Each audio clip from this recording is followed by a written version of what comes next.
Hey guys, I'm Shawn at webpianoteacher.com. How you doing? Today we're doing Loggins in Messina, 1971, Back to Georgia. Let's take a listen.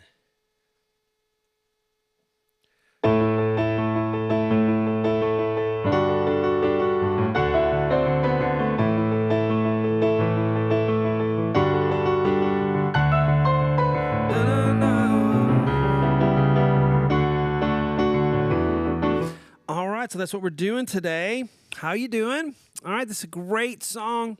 And 1971, man, it was a long time ago. It doesn't seem so long. I was born in 1973, and I remember hearing these songs growing up. So this is great. It's a great kind of bluesy rock and roll song to do. A lot of good piano playing in it. That's what we're going to do. This is not a beginner lesson. You know, it's man, it's advanced, really.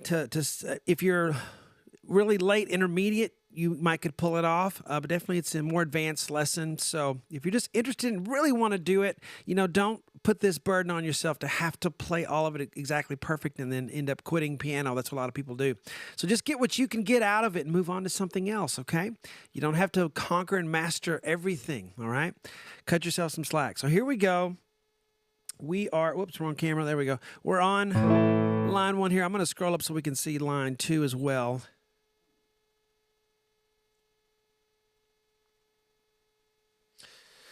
There we go. And there's a third line we're also going to get to in this part 1 lesson. If you remember the website, webpianoteacher.com, you can download the sheets for this. There are 8 sheets and packed full of great piano licks that are fun for this song.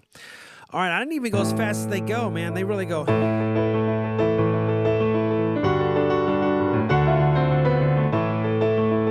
All right, so you can go a little bit under tempo, and it still sounds really cool even if you go this fast.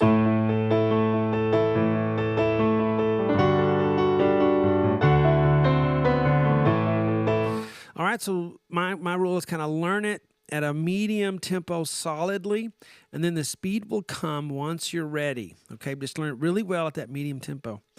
Left hand's on an A octave. Here's middle C, so we're right below that. Okay, 1, 2, 3, 4. Those are quarter notes. Okay, so we're going to choose a medium tempo just to learn, just to get it down. Right hand, E and A with 2 and 5. That's an open fourth. Okay, guitar players play open fourths, open fifths a lot. So that's kind of a guitar sound. E, A, bum, bum, bum, bum, bum, bum, bum, bum, bum. So together, 1 and 2 and. And you're accenting da da da da da ba ba da ba ba da ba. Hear that?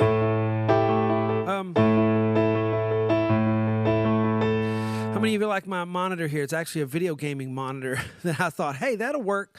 That's the right size I need for my piano lessons. So, and it works great. I'm so happy I got it. All right, there's your first measure. Work on that. You might need to play it, 10, 12, 15 times till you're comfortable before you move on. I'm going to move on right now because I got to continue with the lesson, but you may need to hit pause and work on that for a while. A lot of you don't know how to practice. You're capable, you just don't know how to practice. Well, take a little piece and work it, and that's all you do for the day, okay? Let it sink in. Now we try the second measure. A little bit more going on here in this measure. So we got a G octave, and I like playing a D in there. I didn't necessarily hear that in the piano player. There, G, D, G, right hand, D, F sharp. Roll that up. Go from A, and then D, A, F sharp, D, A, F sharp. I want you to notice when I have these repeated right hand, we have a lot of that in this one, down here too, that you want to have your wrist to come. So I kind of drop on that. I use gravity to help me do that. If you're tense like this, and you're up in the air, then there's no gravity. Okay, relax the shoulders, relax everything. Do this, just, relax it out and use gravity. I'm exaggerating there, but see, I'm dropping onto it. Use gravity to help you play that. Little tip for you that's going to work really well for you. Those repeated chords, and then G-A with what is it, 3-2, and it's just preparing me for the D octave. Da da da da da da da. And then the right hand F sharp, A, F sharp with 1, 2, 5. It's an octave with a third in the middle. E octave, C, B, A. There's another example where you want to do gravity to help you play it as you come down there. See, it's all here. It's not here. It's here. I'm just using gravity, okay? That's how you play octaves, with that wrist. All right? If you're all tense and playing octaves this way, you're never going to last. That's why things look easy for people that can play well, because it is easy for them. And it's easy because they're doing a good technique while they're playing, okay? And technique is just letting your joints do what they already want to do. Your shoulder joint, your elbow joint, your wrist joint, and your fingers joints are wonderful. Let them free, okay? Use that motion. Don't work against it. And then we start another phrase, okay? So let's do the first two measures and go.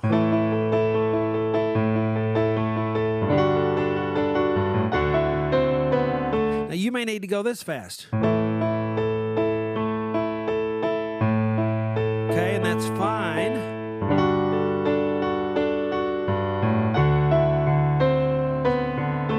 And you may be at the place where you say, man, I would love to play it just like that. I can't even do that.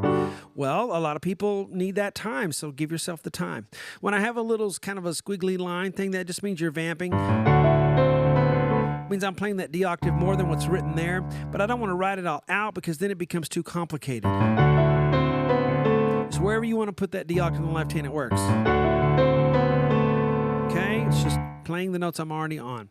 Now, the next measure is starting what I already did at the beginning. The only difference is at the very end. I started the measure here, ended here. Okay, so I love the staff that I'm writing on. I hope you guys like that. For you followed my notation, my tablature for 17 years on YouTube. I always had the letters written out. It's not going to hurt you having it on the staff because you're used to what I do. But those of you who have a music reading past, this will help you, I think, having the notes where they would be on the staff, kind of as a background thing, just lightly in the background. Gives you a little reference, I think. At the end of this, we're going to go E and then E, A, E with 1, 2, 5. Okay, now what is this measure? It's really this one, okay, except at the very end, instead of doing da, da, da, da, da, we do 8VA, which means an octave higher. Now, why would I write it that way? Why wouldn't I just write the notes way up high? Well, maybe for obvious reasons. It gets squished up there, and plus it's harder to read notes that are that high on the staff. So just put 8VA and play it higher, and then it's over.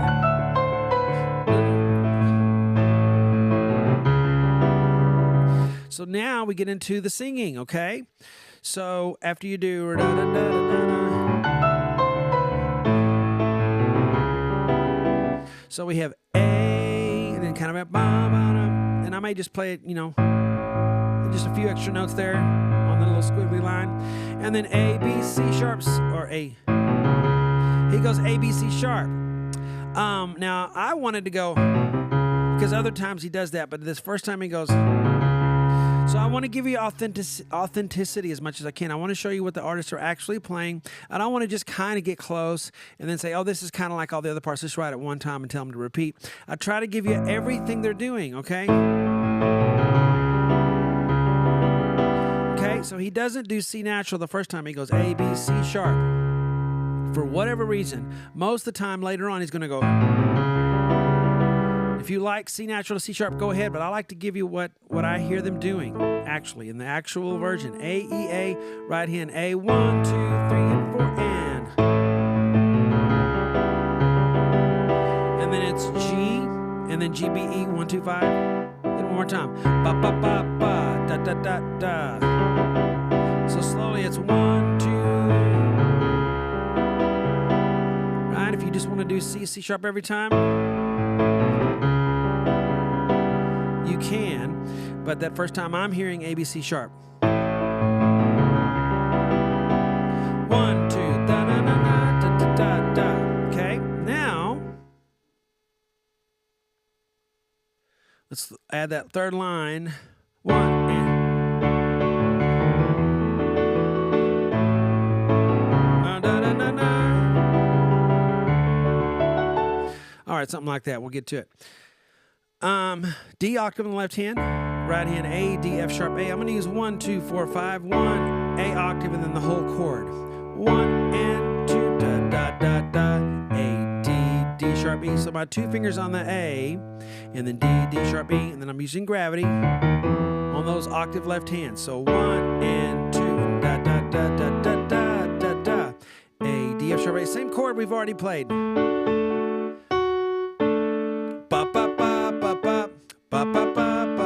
So, again, 1 and 2, da, da, da. Okay, 1 and 2. All right, so if I start right here where the singing is, 1, 2, 1 and 2. Then I'm back here, 1 and 2. So A octave, A, C sharp, E, A, 1, 2, 3, 5, left hand on the octave, 1 and 2, A, B, C, C sharp, so 1 and 2, da, da, da, da, 1 and 2, da, da, da, so it's different than that one, da, da, da, da, okay, it's A, B, C, natural, C sharp, G, G, B, say, what chord is that? That's a C sharp, half diminished, C sharp, E, G, and then a B, isn't a pretty chord? Really a very beautiful chord, and it's it's bluesy too in the right context. So 1 and 2, 1 and 2. I'm gonna give you a little advice on this left hand when playing these left hand da da da da. Don't blur your pedal. Okay, you can have some really great piano playing and then ruin it by doing this. Hear that? That sounds awful. The pedal's down and it blurs it all together, even though I played everything. And why am I keep harping on that? Because everyone does it all the time, and if I don't keep saying it, you're not going to change. So for some reason, when it's coming out of our own mouth, we don't hear what we're saying, how we're coming off, right? You probably have that experience with yourself or hearing someone else. They think they're coming off one way, and it's completely wrong, right? And so if we're hearing ourselves play, we won't hear the blur. But if someone else played it with a blur, we go, they need to pedal. We don't hear it when we're the ones doing it, when we're in it, okay? So you have to really listen to be able to hear yourself, how you're really coming off, and you won't blur that pedal anymore. So make sure that the pedal is fluttering or just off when you're doing those left-hand octaves, or they'll blur and mess up some really good piano playing. Don't throw red paint all over your great painting by over-pedaling.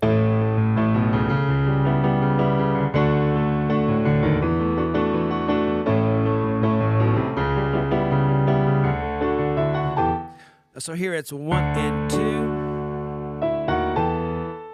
And there's a blur for me on the screen, so I got to kind of lean over to look at it. You don't have a blur, and that's all I care about. But I haven't figured out a way to put the lights in such a way where you don't have a blur and also I don't. So I can only get it to where I have the blur in some places, and I just deal with it. D sharp, E. That's why I have a screen in front of me that you can't see, that I can just, it's huge and I can look at it. I forget it's there, so let me look at it. You see, there's no glare on the screen. I'm seeing what you do. D, here we go. D sharp, E, and the right hand, A with a thumb. D, F sharp, A, 1 and 2. When I play that, my hand does this. I kind of lean. Helps me play it. Don't stay stagnant. And see, you flex your muscles. Just let it come up there. Ba-bum. E, F sharp, A, da, da, da. And then D sharp, E is at the end. Da, da, da. So that whole measure is... that's only half the measure. We'll finish it on the next one. 1 and 2. You may look at that little thing there and go, what's that little funny looking 7 looking thing? That's a 16th rest, and it's just for me to remember the rhythm to help you. If you know music and read music, it'll make sense to you. But if it means nothing to you and you don't need it, don't worry about it.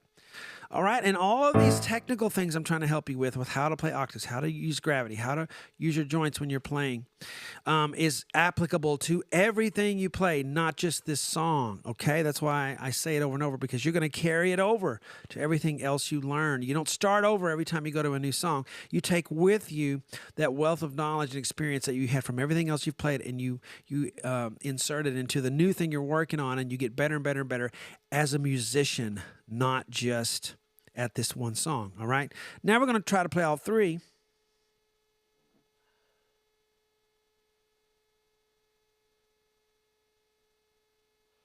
All right, I'm just leaning down there. I have my iPad down here. I love my little setup I have now. I developed it over the years. You know, I started out with just a little cheap VHS, remember those things? Tape recorder, and an actual whiteboard with markers, you know, and then we've graduated to this. The technology is wonderful when it works, right? Sometimes it doesn't work and we get really frustrated. All right, so I zoomed it that way so that I could see everything and not have to scroll and stop, okay? All right, here we go, and go.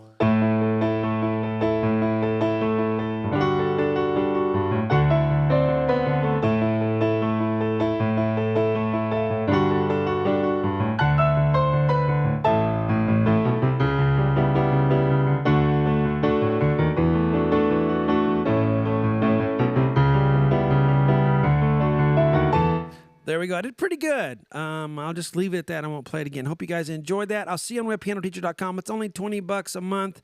Cancel anytime, and you can have access to 17 years of hard work on my part. Hope you guys enjoyed it. Talk to you later.